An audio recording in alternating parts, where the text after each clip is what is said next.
Hello everyone, this is Arko from Enhance English, and today we will continue our problem solving essay on writing task 2 of IELTS, which is essays. Okay, and today we will talk about advantage and disadvantages. So, advantage and disadvantage.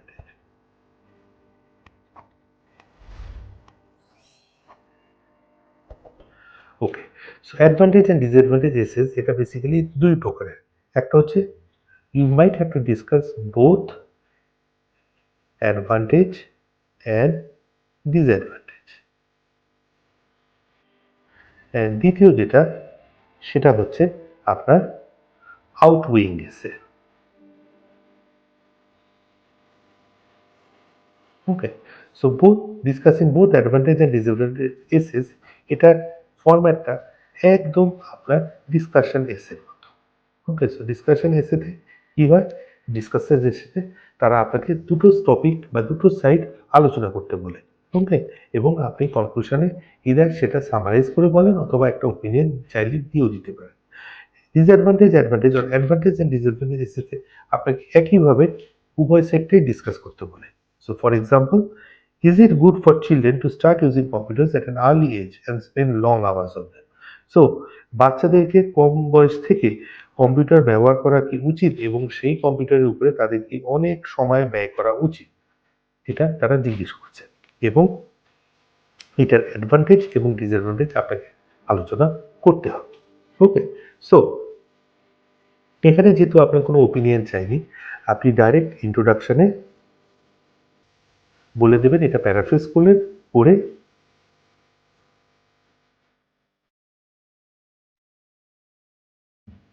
Paraphrase করে এখানে আপনি বলে দিলেন যে নিচে কি discuss করা হচ্ছে।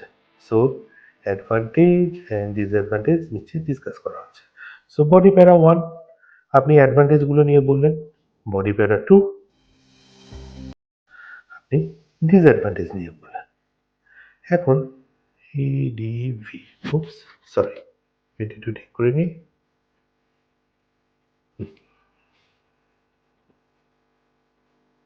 হ্যাঁ, বডি প্যারা 2 ডিসঅ্যাডভান্টেজ, আর কনক্লুশন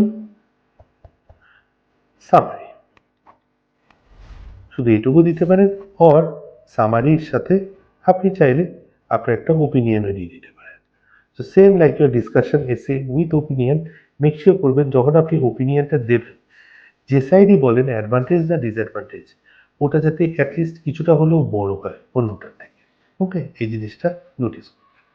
হাউএভার, আপনার এখানে যে অ্যাডভান্টেজ ডিসঅ্যাডভান্টেজ এসে আছে, এর ভেতরে সব থেকে কমন বা সব থেকে বেশি যেটা আসে সেটা হচ্ছে আউটউইং এসে। কেন? কারণ স্টুডেন্টরা দেখা যায় এটা অনেক সময় কনফিউজ করে ফেলে অ্যাডভান্টেজ ডিসঅ্যাডভান্টেজ এসের সাথে। কিভাবে এর সাথে? Will this is an advantage disadvantage এসে। হাউএভার আউটওয়ে এসেটা, আউটওয়ে ওয়ার্ডটাকে এটাকে ওপিনিয়ন এসের আন্ডারে ফেলে দেয়। সো বেসিক্যালি এটা ওপিনিয়ন এসে মানে আর্গুমেন্টিভ এসের আন্ডারে না, এটা অ্যাডভান্টেজ ডিসঅ্যাডভান্টেজ এসের আন্ডারে। কিন্তু এখানে আপনি যদি চান যে কোনো একটা সাইড আলোচনা করে আপনি শেষ করে ফেলতে পারেন। কি কেন? কারণ এখানে এই আউটওয়ে ওয়ার্ডটা আছে। আউটওয়ে ওয়ার্ডের মিনিং হচ্ছে যে একটা সাইড অন্য সাইডের থেকে বেশি কিনা। ওয়েট বা ওয়েট মানে হচ্ছে ওজন, অন্যটা থেকে এটার ওজন বেশি কিনা। সো এটার কোশ্চেনের এক্সাম্পল একটা দেখুন। Many museum charge for admission while others are free. অনেক মিউজিয়াম অ্যাডমিশনের জন্য টাকা চার্জ করে যেখানে অন্যরা কোনো টাকা চার্জ করে না। Do you think that the advantages of charging people for admission outweigh the disadvantage? So আপনি কি মনে করেন যে এই যে টাকা চার্জ করা হচ্ছে ইউনিভার্সিটি, এই সরি মিউজিয়ামে ঢোকার জন্য, এটার অ্যাডভান্টেজ ডিসঅ্যাডভান্টেজের থেকে বেশি?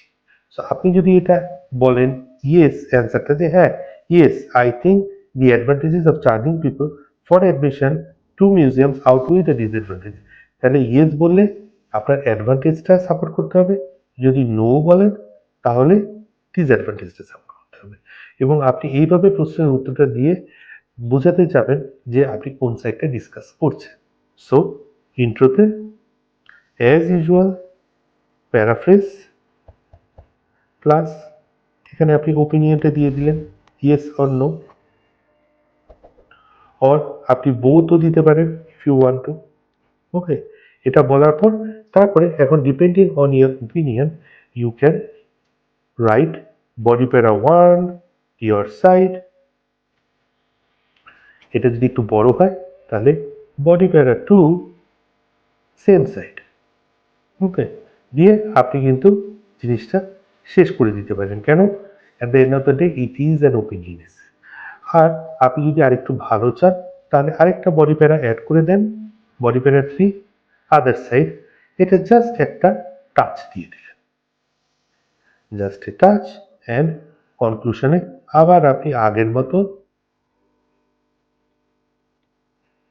কি করলেন, আপনি ওপিনিয়ন রিইনস্টেট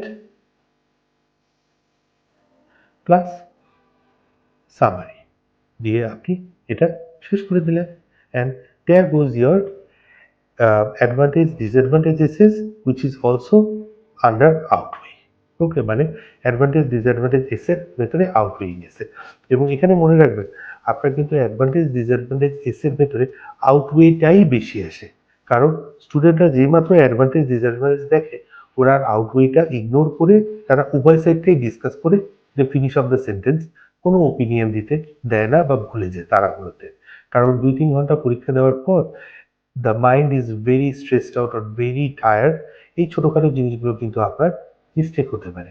এই জন্য যে মাত্র অ্যাডভান্টেজ ডিসঅ্যাডভান্টেজ ওয়ার্ডটা দেখবেন তাড়াতাড়ি করে খুঁজে নেবেন আউটওয়ে ওয়ার্ডটা আছে কিনা। যদি থাকে তাহলে বুঝবেন এটা রাইটিং স্টাইলটা কিন্তু আপনার অনেকটা ওপিনিয়ন এসে বা আর্গুমেটিভ এসের মতো। Just keep this in mind. Okay, so that is all for today, and take care, and I'll see you in the next video. Until that time, have a nice day.